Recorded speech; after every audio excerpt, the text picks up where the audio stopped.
Welcome back, best ever listeners, to another episode of Passive Investor Tips. I'm your host, Travis Watts. Got a very exciting episode for you today. What we're talking about is how to create lifestyle design. We're going to talk a bit about pain and pleasure. Disclaimers, as always, never financial advice, not telling you or anyone what to do with your money. Please seek licensed financial advice. With that top of mind, I have touched on this topic throughout the episodes, but never really taken the time to make a full episode on what exactly lifestyle design is and how to implement it. So that's what we're doing today. So lifestyle design is pretty much what it sounds like. It's the ability to design your optimal lifestyle. And one of the best ways I've found to do this is by utilizing passive income. Now, most of us have active income of some sort. You might have a job, you might have a career, you might be self-employed, you might be a consultant, but passive income is generated from your investments. And passive income simply means not having material participation in the business in which you're investing in. So some practical examples would be holding stocks in a brokerage account, investing in real estate private placements, maybe investing in other private equity like a debt fund that pays you a monthly cash flow distribution, and so on.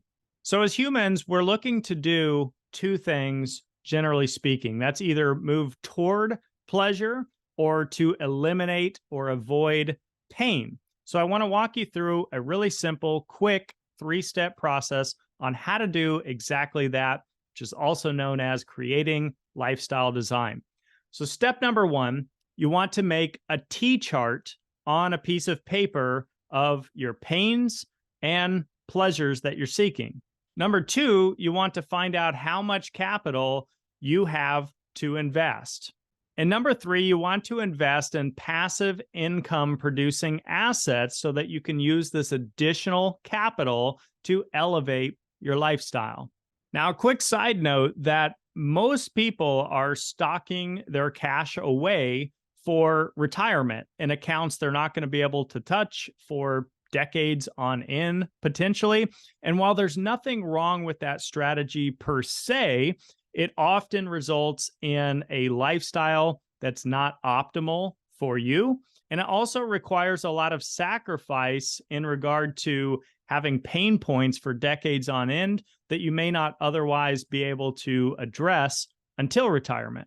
So let's take a quick look at an example of someone who has an active income source and the ability to invest. In this example, we'll call him Robert, and we'll say that Robert begins by creating, step one, the T-chart of his pains and pleasures. And part of his pains are working in the yard, having to clean the house, and feeling a lot of stress at the end of the week when he leaves his job.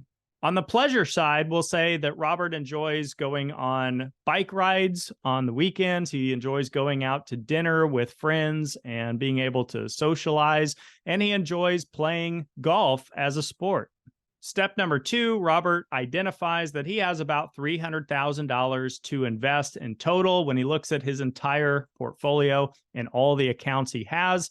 And step number three, he decides to invest at least partially for passive income in his overall portfolio. So those are the three steps in recap. Now let's look at what Robert could potentially do if he chose to do it with his investments. Robert could theoretically diversify his $300,000 into 6 different investments that are all cash flowing and passive income focused. We'll say that his average annualized return on investment or yield is about 8%.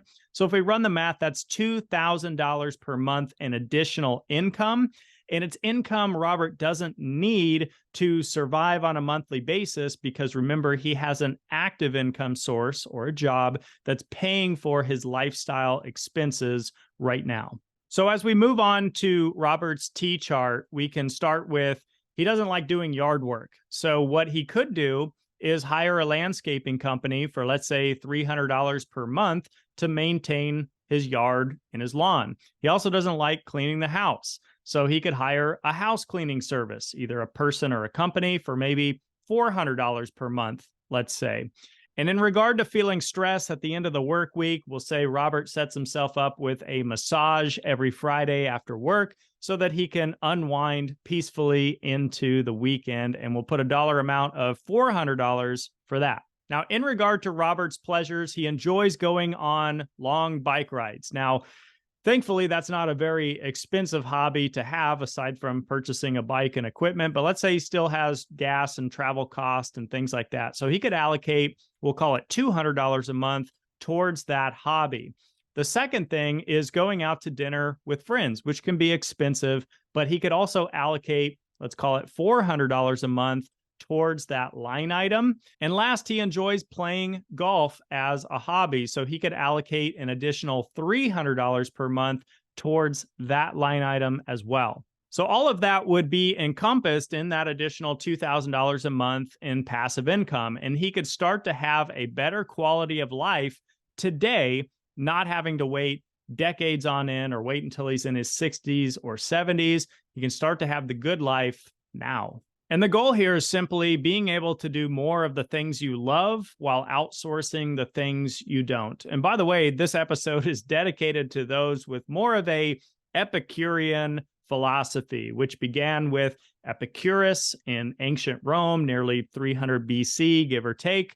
And the idea was that Epicurus would hold thoughts in his mind of pleasures, desires, and lifestyle with the belief that by doing so and by obtaining luxuries, this would lead to overall happiness and fulfillment. And on the flip side of this philosophy would be Stoicism, which was born around the same time, roughly 300 BC. But the focus here was not so much on luxuries and pleasures. It was just focusing on the basic life essentials like shelter, good health, friendship, and wisdom. The belief here is that happiness could be obtained without the need for material possessions or luxuries. In other words, the focus was on ethical and moral well-being, self-control, and knowledge.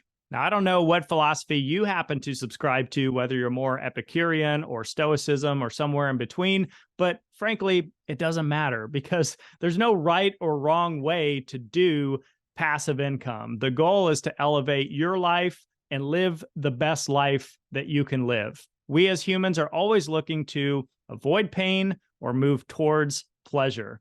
You're listening to Passive Investor Tips. I'm your host, Travis Watts. I hope this short episode was helpful to you. If you ever want to connect, reach out to me on social media at Passive Investor Tips or Travis Watts. Be happy to be a resource. Like, share, subscribe, share these episodes with anyone you think could find value. Thank you so much for being here. Until next time, have a best ever week, everyone.